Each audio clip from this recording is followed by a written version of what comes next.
Hello and welcome back to Steam with Steve. Today we're going to keep going on with our PowerPoints and we're going to go through how binary division works. Now this works exactly the same as long division from way back in the day. So hopefully you remember from back in grade 4. And yeah, pretty much it's very simple. What happens is you're either going to be able to subtract 101 or you're not going to be able to subtract it. And that's pretty much the whole concept. So you're either going to have a remainder or you're not, and you're just going to shift through as we do this.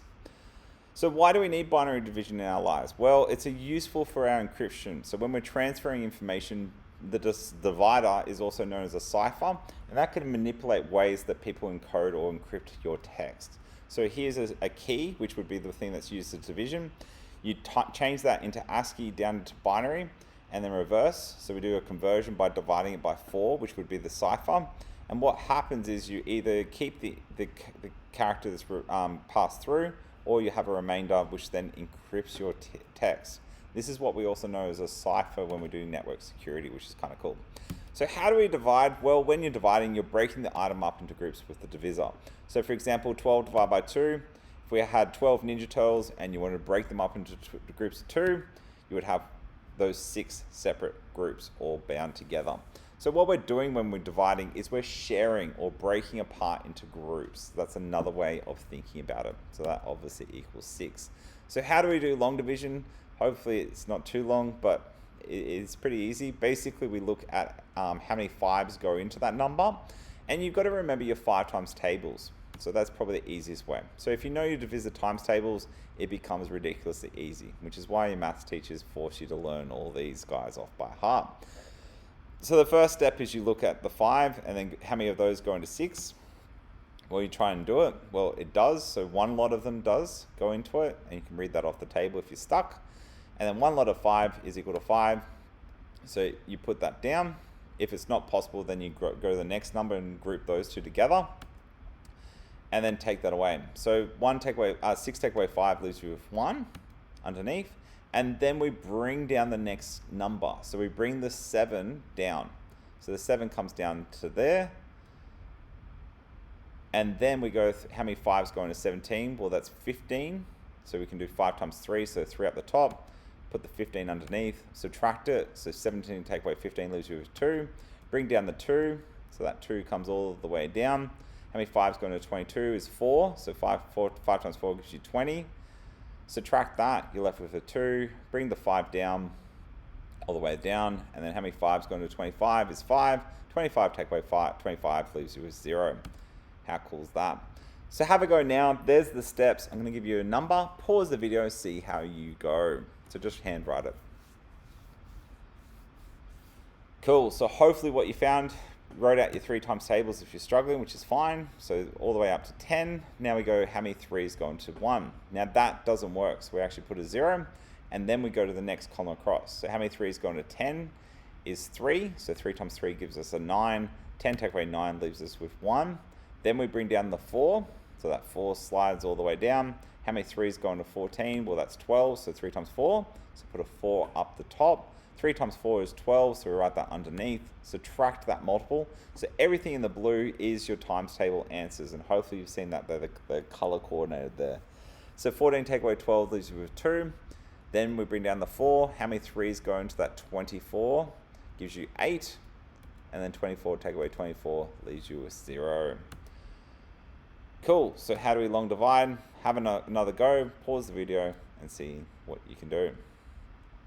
So what you should have done is know your times tables first. So do your 2s, break that down, divide into a single number. So 2 times 3 is 6, which goes into 7. Write that underneath, put a 6. 7 take away 6 leaves you with 1. Bring down the 1 underneath. And now how many 2s go into 11? So anything under the equal sign is what you're trying to divide by. So how many 2s go into 11? We go 5. So we get 11 take away 10, which gives you 1. Then we bring down the 3. Then how many 2s go into that, which gives you, 13 take away 12, which gives us 6. Leaves us with a 1. Bring down the 4. And then how many 2s go into that, which gives us 7. And then we've got nothing left over, so there is no remainder. Hopefully that's giving you a quick little crash course on how to do long division. So how do we do binary divide? It's exactly the same. So basically we write the number 101, and then how many of those go into 1, 0, 1, 0, 1, 0. So we've got to know our divisor times tables. So we've either got two choices. We've either have it or we don't. So we've got 1, 0, 1 times 0 or 1, 0, 1 times 1. So hopefully that's a lot easier to deal with. So we look at this number, 1, 0, 1. Does it go into 1, 0, 1? No. Does it go in 1, 0? No. Does it go into 1, 0, 1? Absolutely. So we can divide it into that column. So there's one lot up to this third column here. And then we write underneath it the 1, 0, 1 subtracted from it. So then we take that away and we're left with a 0. Then we want to see if we can go into the next column, which we can't. So that comes down here. So we've got a 1. Can we divide by that? Nope. Can we divide by the 0? Nope. And then can we divide by the last one? 1. Absolutely. 1, 0, 1 goes into that one time. So 101 divided into 1, 0, 1, 1, 0, 1 gives you 1001 or 9. And then that works. And then you can do a little quick check. Does 45 divided by 5 equal 9? Absolutely. Cool. So just pause the video, see if you can do this one. So it's a little bit more complicated. Awesome. So it doesn't go into the first column, doesn't go into the 1, 0, doesn't go into 1, 0, 1 because this is 5 and this is divided by 6, but it does go into 1, 0, 1, 1. So the first step is we've got to go either a 0 or 1, and the 1 goes into the fourth column. So we're going how many 1, 1, 0s go into 1, 0, 1, 1. So then that gives you 1, 1, 0. We subtract that, so we get a 1, we get a 0, and then we get a 1. So that's 1, 0, 1. We then bring down the next column. So we've got to bring that 0 down, and that goes in one time again. So basically you're doing how many 6s go into this case 10, right? Which does work. So we put a 1 down again. Then we take down our 1, 0, 1, 1, 0 and subtract that. So we get a 0, a 0, and a 0, and then a 1. And then we bring down that last 1. So we want to check how many 1s go into that, which is 1, which gives us 1, 1, 0. So we've got a 1, and then a 0. And the last bit, we want to bring down that last 0, which gives us that. And 1, 1, 0 goes into that perfectly, which gives us a 1. So how many 6s go into that? The 1, 1, 1 is actually equal to 15, which is pretty cool. There's a cool little video there as well if you want to have a look. You can do that in your own time. So binary division, have a go at this one. So what you should find, you've either got times it by 0 or times it by 1. And then you want to go into that the first time. So 1, 0, 1 won't go into anything apart from 1,000. So it won't go into 100 because this is the same as 5. It won't go into 4. So you put a 1 there. How many 5s go into 8 is 1. And then you bring down the thing that you're going to subtract. Subtract it. So that carries down the 1. And then you got a 10 at the end. So 10 take away 1 just gives you a 1. That becomes a 1. And then that becomes a 0. We then bring down the 0. So how many 101s go into 110 is 1. Put the 1, 0, 1 underneath. Subtract it.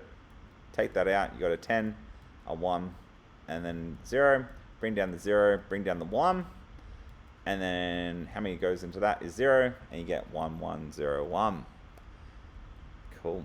So the more you practice this, the easier it becomes. You can also do the trace program like what we did, but now you do with the divisor. It's a little bit more complex. I'm not going to unpackage it here. There is a quick little video there that you can have a look at if you want to have a look. Cool. So hopefully that's giving you some insight into how to do binary division. It's pretty much the same. The more you practice this, please do the divide sheet because, yeah, it's very important to practice these skills as you go. Don't leave them all to the last minute before the exam because, yeah, you might be on a motorbike trying to do a wheelie and crying because you played too many games instead of actually doing your job. Cool. Thanks very much. Hopefully you've enjoyed that. Give us a like and subscribe if you've enjoyed. And yeah, please leave comments if you don't understand exactly what we went through. But yeah, hopefully that's given you some insight. So see you next time on STEAM with Steve. Adios.